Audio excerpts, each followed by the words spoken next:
Hello student, good morning, welcome online classes. आज class 10th के student social science में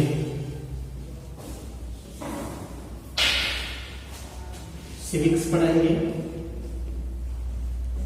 और इसमें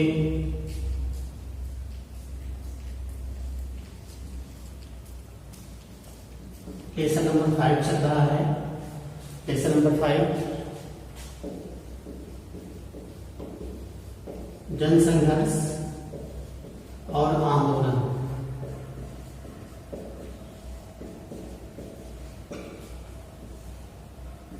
लेसन का नाम है, हम लोगों ने पिछले वीडियो में दबाव समूह यानी प्रेशर ग्रुप के बारे में डिस्कशन किया था। हम लोगों की प्रेशर ग्रुप क्या होते हैं, दबाव समूह क्या होते हैं, हित समूह क्या होते हैं।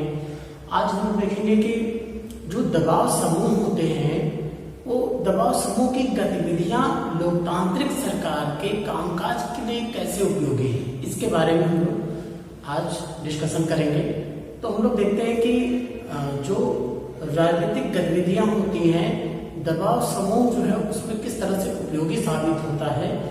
तो पहली चीज तो लोकतांत्रिक सरकार के कामकाज में दबाव समूह की गतिविधियों को हम अनेक रूपों में व्यक्त कर सकते हैं। जैसे हम देख सकते हैं कि लोकतंत्र में शासन की निरंकुशता का विरोध किया जाता है यदि जन विरोधी तथा हित पूर्ति के लिए कानूनों का निर्माण सरकार करती है तो विरोधी दलों द्वारा इसका विरोध किया जाता है। राजनीतिक दलों को मजबूत करने के उद्देश्य से दबाव समूह भी शासन की अनुचित नीतियों की अवहेलना करते हैं, आलोचना करते हैं। दबाव समूहों की उपस्थिति लोकतंत्र को अधिक मजबूत बनाती है। तो इस तरह से दबाव समूह जो है वो लोकतांत्रिक सफल लोकतंत्र के लिए बहुत ही अच्छा उदाहरण है। आगे हम लोग देखेंगे कि दबाव समूह के कारण लोकतंत्र की जड़ें मजबूत हुई हैं। शासकों के ऊपर दबाव डालना लोकतंत्र में कोई इसको अहितकर नहीं माना जाता है, अहितकर गतिविधि नहीं है ये। यदि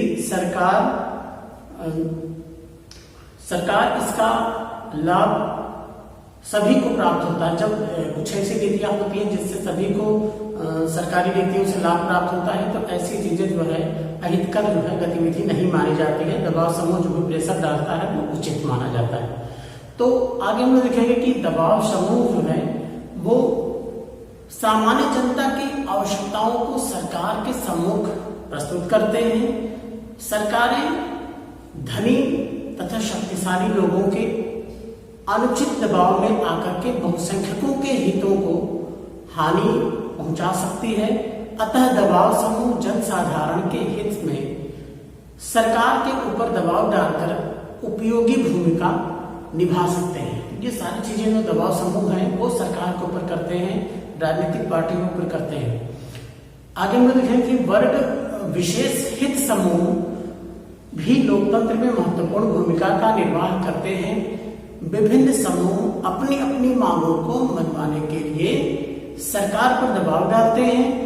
यदि कोई एक समूह सरकार पर अपने हित में कानून बनाने के लिए दबाव डालता है तो दूसरा समूह जो है इसके प्रतिकार में दबाव डालती है और इस नीति का विरोध करती है कि एक वर्ग विशेष के हित में कानून का निर्माण न किया जाए। तो दूसरा जो है दबाव समूह प्रेशर बनाती है सरकार पे।